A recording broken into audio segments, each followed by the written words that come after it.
Alright, welcome to Module 3. In this module, our expert will show us how to set up our first broadcast. So get ready to take some notes and let's jump right in. Okay, so let's get started with setting up our first broadcast.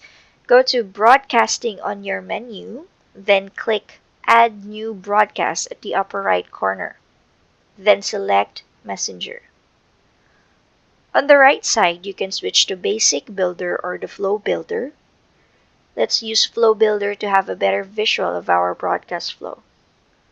Click Starting Step and a sidebar will automatically appear. Select Other as our content type for this example. Then, let's type in our message.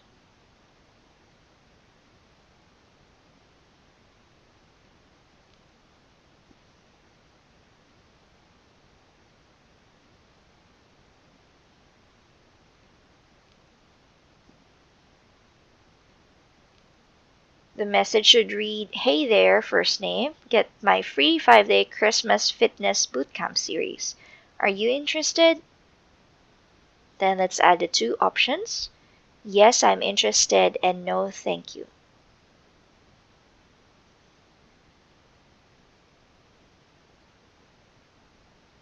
Now let's connect our option to an action. Drag your mouse from the first option and then select Start Flow. Click to select a flow, then choose from your pre-made templates. Then click Select this flow. Let's do the same for the second option, but this time we'll choose Send Message.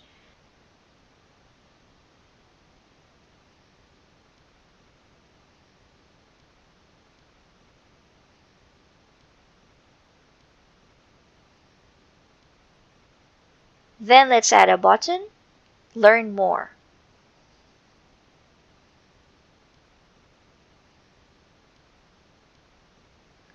Now let's connect the button to the same flow. Once all is set, the next step is for our broadcast settings. Select the content type. We have three options here: non-promotional or mixed content. Next is the promotional content only, and then we have the follow-up type. Remember that the broadcast options are subject to the Facebook Messenger platform policy. To avoid getting suspended, we need to follow this. Then we have targeting. You can target each of your broadcasts by the following conditions. Select from the list below. Next, we have Schedule Broadcast. Start sending your broadcast immediately or schedule it to be sent on a particular date and time.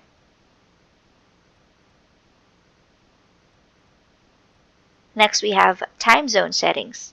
Send all at the same time delivers your broadcast immediately. Use time travel to schedule time according to your subscriber's time zone. And lastly, use limit sending time to send message as soon as possible once user's daytime in his current time zone matches desired delivery hours. Now we go to the notification settings. This only applies to mobile notifications. Regular push notification will make a sound and display a phone notification. Only one regular notification triggers only one regular notification and the rest will be on silent mode. Only two regular notification triggers only two regular notifications and the rest will be in silent mode. Silent push will display a phone notification without a sound, and silent broadcast will not display any notification at all.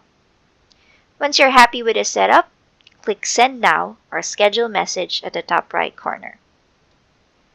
Now let's learn about the ManyChat sequences. The sequence is a feature that allows subscribers to receive chain of message at a given period of time. We can start by going to Automation on the menu, then choose Sequences. Then, click the Add New Sequence at the upper right, type a name for your sequence, and then click Create. You'll automatically see the pre-made message templates. You can change the sequence send time by clicking on the schedule, then choose another date or time you prefer. If you need to add a new message to your sequence, just click the Add Message button. On the right, you'll also see the analytics of your sequence. Sent tells you the number of users that received your message. Clicks tells you the number of users who clicked the button on your message. And the last two are the computations for your open rate and your click-through rate. Now let's talk about flows. On the sidebar menu just after the automation rules, you'll find the flows folder.